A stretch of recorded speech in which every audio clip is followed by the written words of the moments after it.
Olá, bom dia para você, seja muito bem-vindo. Nós estamos ao vivo, agora são 8 horas 31 minutos pelo horário de Brasília. E eu te faço aquele convite clássico de todas as manhãs. Vamos juntos começar esse dia bem informados? A partir de agora, você confere as notícias do Brasil e do mundo desta terça-feira, 18 de abril. Vamos de destaques. Alexandre de Moraes vota para tornar réus os 100 primeiros denunciados pelos atos do dia 8 de janeiro. O projeto com novas regras fiscais será entregue hoje ao Congresso. Nos destaques internacionais, PIB da China cresce acima do esperado após o fim das restrições por Covid. E com um aumento no número de centenários no mundo, a nossa reportagem foi desvendar os segredos da longevidade.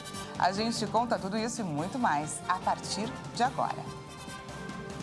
O ministro do Supremo Tribunal Federal, Alexandre de Moraes, votou para tornar réus os 100 denunciados pelos atos golpistas daquele 8 de janeiro.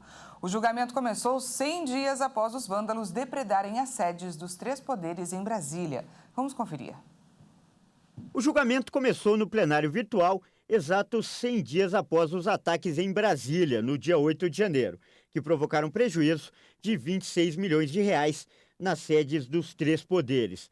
Alexandre de Moraes votou nesta terça-feira para tornar réus denunciados pela depredação das sedes do STF, do Congresso Nacional e do Palácio do Planalto. Os ministros têm até o dia 24 para inserirem seus votos no sistema eletrônico da Corte. As denúncias foram oferecidas pela Procuradoria-Geral da República em 2 inquéritos abertos para investigar os autores intelectuais, incitadores e executores dos crimes. Nesse julgamento, devem ser analisadas as denúncias contra 50 pessoas que foram presas em 9 de janeiro no acampamento em frente ao Quartel-General do Exército e que fazem parte do grupo dos incitadores dos atos. Outras 50 pessoas foram presas em flagrante dentro dos prédios dos três poderes ou nas imediações e integram o grupo classificado como executores dos atos. Esses 100 denunciados estão presos. Segundo a PGR, os denunciados se associaram a partir de convocações por meio de redes sociais e aplicativos de mensagens, com o objetivo de praticar os atos. Caso o voto de Moraes prevaleça, os denunciados se tornam réus e vão responder por crimes como associação criminosa, dano qualificado pela violência e grave ameaça com emprego de substância inflamável contra o patrimônio da União. E com a ação penal aberta, novas provas devem ser reunidas, com uma tomada de depoimento de testemunhas de defesa e de acusação, além dos interrogatórios dos réus. Não há prazo para a conclusão dos julgamentos. Ao todo, a PGR já denunciou 1.390 radicais pelos atos de 8 de janeiro, sendo 239 no núcleo dos executores, 1.150 nos núcleos dos incitadores e uma pessoa no núcleo que investiga suposta omissão de agentes públicos. E o ministro dos Negócios Estrangeiros da Rússia, Sergei Lavrov, veio a Brasília para tratar de acordos bilaterais e também da guerra na Ucrânia. O ministro das Relações Exteriores do Brasil, Mauro Vieira, informou que Lavrov levou um convite do presidente russo, Vladimir Putin, para Lula participar de um fórum econômico em São Petersburgo. A reportagem especial é da Jaqueline Fonseca. O chanceler Mauro Vieira afirmou que os dois países estão dispostos a aprofundar intercâmbio comercial e investimentos, especialmente na área de ciência e tecnologia, meio ambiente, energia e agronegócio. Mauro Vieira disse que pediu ao ministro russo garantias de que o país seguirá fornecendo fertilizantes para o Brasil. A Rússia é o principal fornecedor de fertilizantes e o conflito na região fez com que o Brasil enfrentasse a safra mais cara da história do país, segundo a Confederação da Agricultura e Pecuária do Brasil. A reunião foi oportunidade para dar continuidade ao diálogo que iniciei com o ministro Lavrov em Nova Delhi, no dia 1º de março, à margem da reunião de ministros das Relações Exteriores do G20. O chanceler Mauro Vieira também afirmou que pediu ao ministro Sergei Lavrov apoio da Rússia para a candidatura do Brasil em sediar a COP30 em 2025. Na reunião, o ministro russo Sergei Lavrov transmitiu ao ministro das Relações Exteriores, Mauro Vieira, o convite de Vladimir Putin de receber Luiz Inácio Lula da Silva na Rússia para uma visita oficial. Mauro Vieira disse que o Itamaraty está buscando a melhor data que seja mais conveniente para os dois líderes. Os ministros também conversaram sobre a guerra na Ucrânia. Há mais de um ano, tropas russas invadiram terras ucranianas para impedir o avanço da OTAN sobre a fronteira russa. Mauro Vieira afirmou que o Brasil é contra sanções unilaterais a qualquer um dos dois países, mas pediu um cessar-fogo imediato. O ministro também reforçou a proposta de Lula de construir um grupo de países para negociar a paz entre Rússia e Ucrânia. O ministro russo agradeceu o empenho do Brasil em negociar o fim da guerra e disse que o governo russo tem interesse em solucionar o conflito o mais rápido possível. A visita de Sergei Lavrov ocorre após a viagem de Lula à China e a agenda em Abu Dhabi, onde afirmou que tanto Rússia quanto Ucrânia têm responsabilidade no confronto. O professor de Relações Internacionais do CEUB afirma que a fala de Lula é uma estratégia para colocar os dois países no mesmo patamar com o objetivo de negociar a paz. O presidente Lula recentemente retornou da China, passando pelos Emirados Árabes Unidos, e naquela ocasião ele afirmou que duas coisas que foram muito bem recebidas pela Rússia. Primeiro, ele disse que tanto a Rússia quanto a Ucrânia são responsáveis pelo conflito em curso. Ou seja, em certo sentido, ele nivela os dois estados como igualmente responsáveis pelo conflito em curso. Ele não afirma que a Rússia é a potência agressora e que a Ucrânia é a potência agredida. Muito embora o Brasil já tenha, em várias resoluções da Assembleia Geral da ONU, condenado a invasão russa à Ucrânia. No entanto, do ponto de vista brasileiro, uma coisa é a condenação da invasão russa da Ucrânia, outra coisa é o que o Brasil tem privilegiado agora, que é contribuir para a construção da paz. O professor afirma ainda que a agenda de Sergei Lavrov no Brasil é importante para demonstrar a soberania brasileira. Ele não busca melindrar Estados Unidos ou melindrar China ou Rússia. Ele age como um player autônomo dentro da sua soberania, dentro dos princípios que regem as relações internacionais do Brasil, colocados no artigo 4º da Constituição Federal, entre os quais há a defesa da paz. Sergei Lavrov segue na América Latina até o dia 21 de abril. Ele visitará Venezuela, Cuba e Nicarágua. Segundo o governo russo, essa agenda tem o objetivo de fortalecer mutuamente a cooperação entre os países na política, comércio, economia, educação, esfera humanitária e outros campos. E os Estados Unidos acusaram o Brasil de repetir a propaganda de Moscou e Pequim sobre o conflito na Ucrânia. O Brasil rejeitou as críticas e defendeu a relação com a Rússia. O ministro das Relações Exteriores do Brasil, Mauro Vieira, defendeu nesta segunda-feira as relações do Brasil com a Rússia e disse discordar totalmente das críticas feitas pela Casa Branca, segundo as quais o Brasil estaria repetindo a propaganda de Moscou e Pequim sobre a guerra na Ucrânia. O senhor concorda com essa crítica de que o Brasil está repetindo o discurso? Não, de forma alguma, não concordo, de forma alguma. Não sei como, por que ele chegou a essa conclusão, mas de forma alguma. Aliás, não sei nem quem falou isso. Quem foi? Porta-voz da Casa Branca. Pois é, não desconheço. Desconheço as razões pelas quais disse. A Casa Branca criticou duramente o Brasil nesta segunda-feira, depois que o presidente Lula afirmou durante viagem à China que os Estados Unidos estão encorajando a guerra na Ucrânia. O porta-voz do Conselho de Segurança Nacional dos Estados Unidos, John Kirby, afirmou que, neste caso, o Brasil está papagueando a propaganda russa e chinesa sem observar os fatos em absoluto. O Brasil não se somou aos países ocidentais na adoção de sanções contra a Rússia e tem negado pedidos para fornecer munição à Ucrânia. O chanceler russo, Sergei Lavrov, esteve em Brasília nesta segunda-feira e se encontrou com Mauro Vieira e com Lula. Vieira e Lavrov apresentaram posições comuns em relação ao cenário geopolítico mundial, condenando as sanções das potências ocidentais contra Moscou pela guerra e defendendo uma reforma das instituições internacionais, incluindo o Conselho de Segurança da ONU. E mudando de assunto, o presidente Luiz Inácio Lula da Silva deve entregar hoje ao Congresso Nacional a proposta de arcabouço fiscal que vai substituir o teto de gastos. Antes do envio, a equipe econômica fez pequenas alterações no texto a fim de torná-lo mais forte.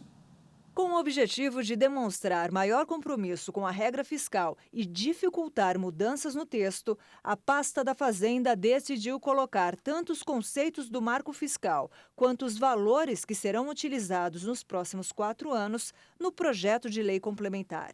O novo arcabouço fiscal vai substituir o teto de gastos. A nova proposta permite que as despesas cresçam até 70% do aumento das receitas registrado no ano anterior, mas com um limite de 2,5% de elevação real dos gastos públicos. Além da despesa atrelada à receita, a nova regra fiscal vai ter um limite de crescimento real das despesas, um intervalo para a meta do resultado primário com tolerância de 0,25 ponto percentual para mais ou para menos. E caso o resultado primário supere o limite máximo da meta, o excedente arrecadado pelo governo poderá ser direcionado para ampliar investimentos. A expectativa é que a Câmara vote o texto com rapidez, em até 20 dias. Se aprovada pelo Congresso, a nova regra para as contas públicas vai substituir o teto de gastos em vigor desde 2017.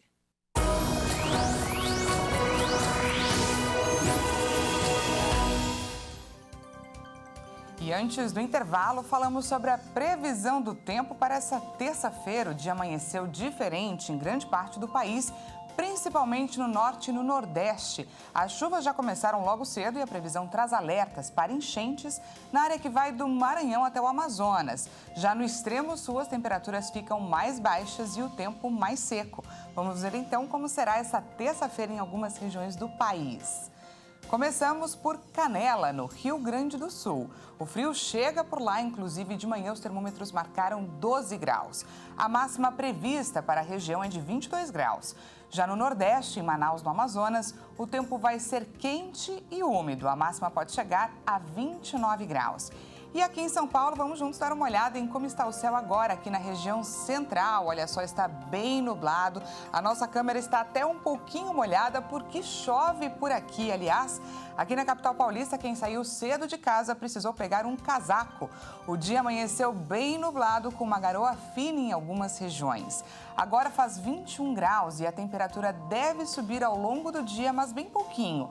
A máxima é de 23 graus e atenção porque tem previsão de chuva forte.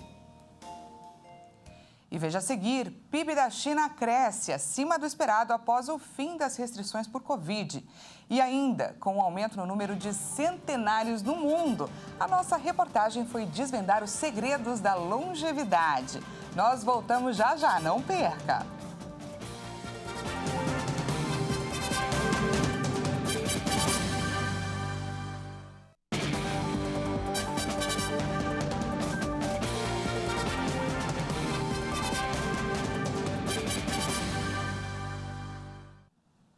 Seja bem-vindo mais uma vez, nós estamos de volta ao vivo, agora 8 horas e 46 minutos pelo horário de Brasília. Voltamos com os destaques internacionais.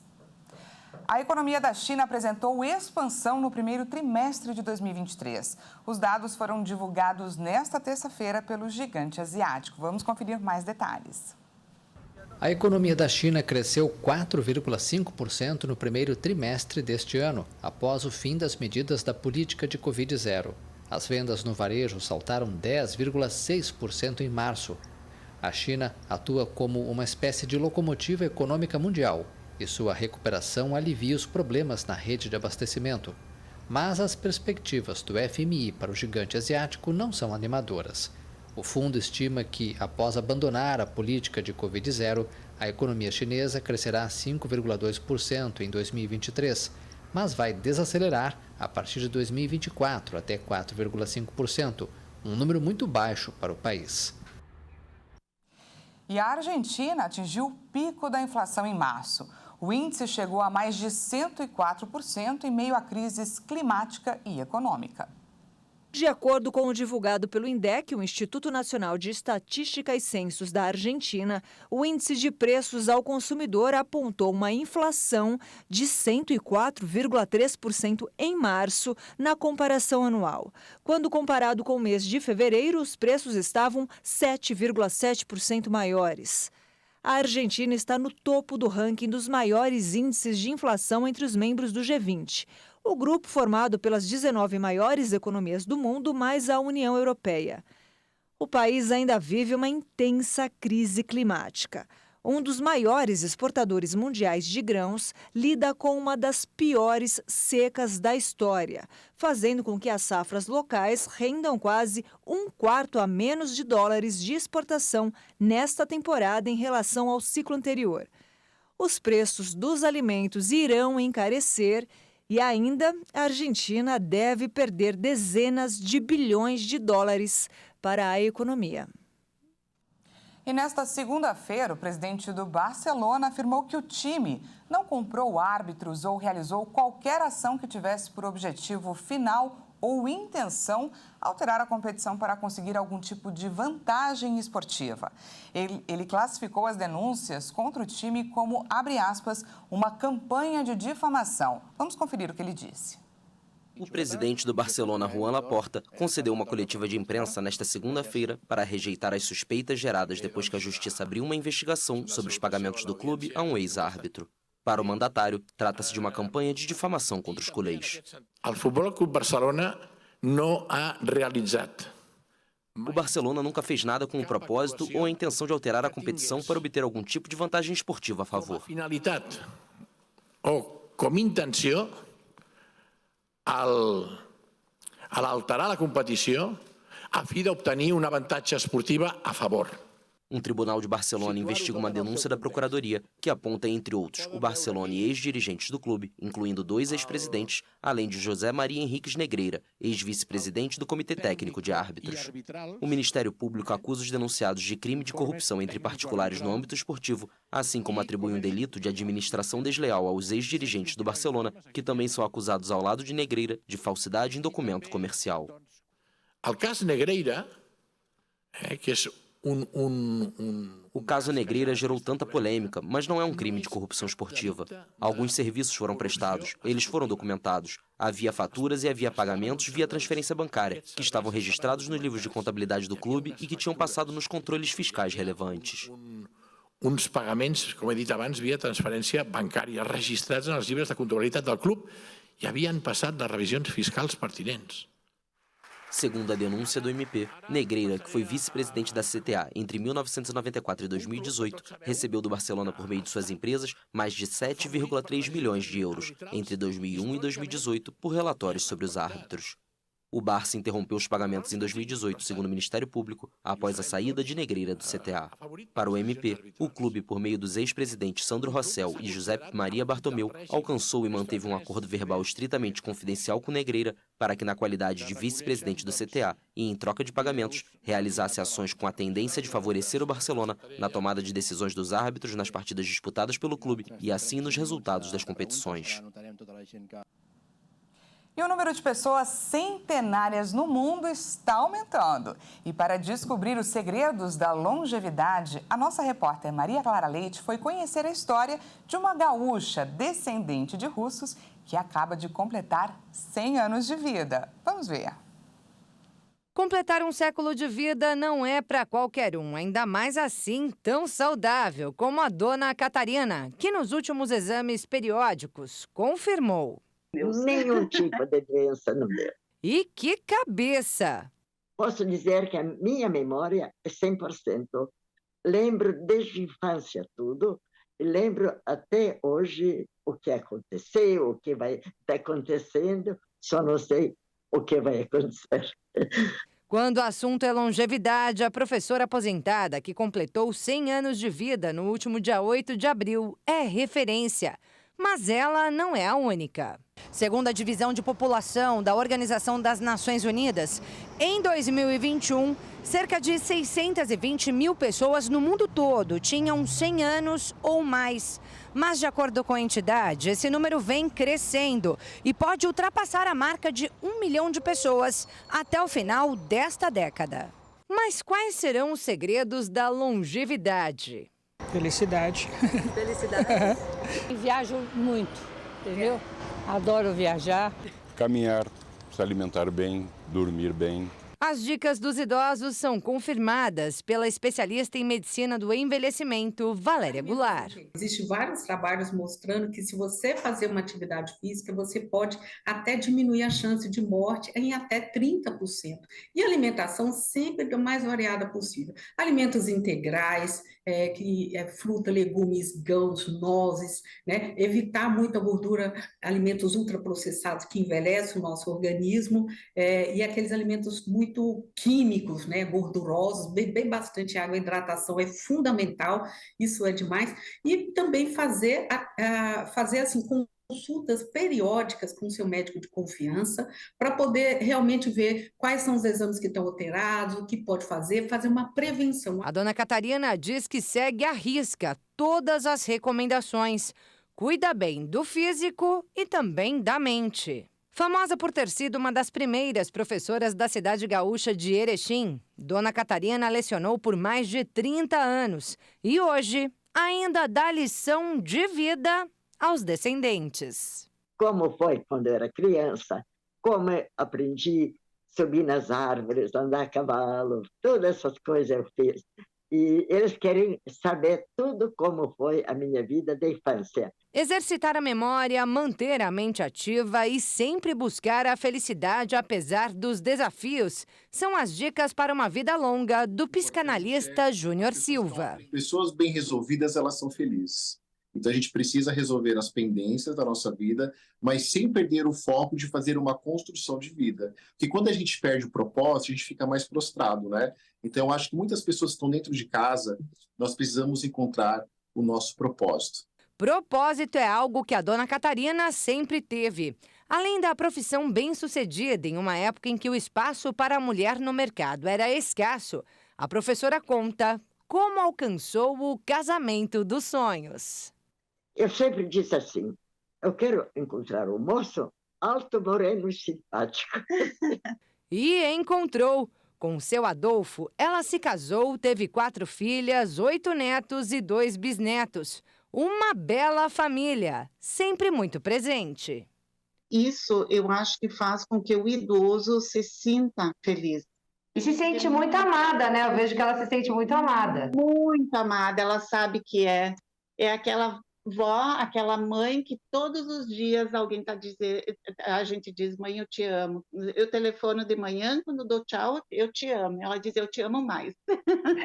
Mas não é a família que dona Catarina atribui a maior felicidade de sua vida. A maior alegria da minha vida foi aquele dia que eu me abracei com o Salvador do mundo, Jesus Cristo. E essa fé também está entre os segredos da longevidade. E aí, quando a gente começa, aí a gente tem esse encontro com Deus, a gente começa a encontrar que a vida ela tem muito mais sabor, ela tem muito mais sentido. E é isso que as pessoas procuram. Com Deus tudo tem mais sabor, né? Tudo tem muito mais sentido. Tenho muita paz. Depois que aceitei Cristo, vivo em paz sempre e feliz. Essa edição fica por aqui. Até mais!